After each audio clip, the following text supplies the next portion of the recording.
आला हज़रत इमाम अहले सुन्नत मुजद्दिद दीन मिल्लत परवाने शम रिसालत सैयदी इमाम अहमद रज़ा ख़ान रहमतुल्लाह ताला अलैह तशरीफ़ फरमावा। हज़रत सैयद अयूब अली ख़ान साहब रहमतुल्लाह अलैह फरमाइनि था त हिकु दफ़ो हिकु शख़्स आयो, असां वेठा हुआसीं त बदायून हिकिड़ो शहर आहे, उते जी मशहूरु मिठाई बदायून जा पेड़ा, हुनजी हंडी खणी आयो।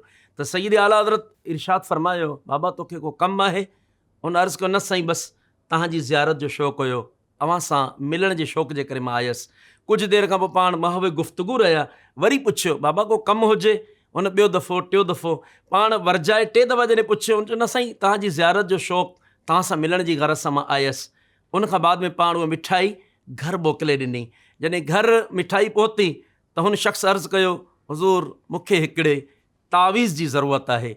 सैयदी आला हज़रत इमाम अहमद रज़ा ख़ान साहब रहमतुल्लाह ताला अलैह संदसि भाणे जो अली अहमद ख़ान खे फरमायो त हिन खे तव्हां तावीज़ ॾियो, छो तावीज़ ॾियण जे लाइ उन्हनि जी ज़िम्मेदारी हुई। तावीज़ ॾिनो ऐं हज़रत क़िबला मौलाना किफ़ायतुल्लाह साहब खे इशारो कयो त मिठाई घरां वापसि घुरायो। मिठाई वापसि आई। मिठाई जी हंडी यानी जेको बदायून जा पेड़ा हुआ उनखे ॾेई आला हज़रत जेको गुफ़्तगू फरमायो, जो मज़मून आहे त मूं वटि तावीज़ विकबो न आहे। अल्लाहु अकबर कबीरा। असांजा हालांकि तावीज़ जी उजरत वठणु उलमा जाइज़ करार ॾिनी आहे, लेकिन हुन में कूड़ा दावा न कया वञनि त हिकु तावीज़ महबूब तव्हांजे क़दमनि में, त इन क़िस्म जा दावा न हुजनि।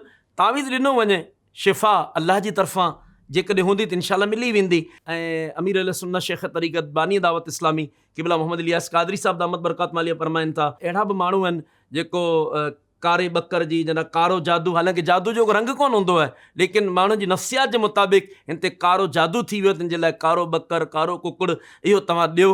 त हिन हवाले सां इहे सभु सैयदी आला हज़रत अलैहि रहमा जे अंदाज़ जे मथे गौर फरमाइनि त मूं वटि तावीज़ विकबो न आहे।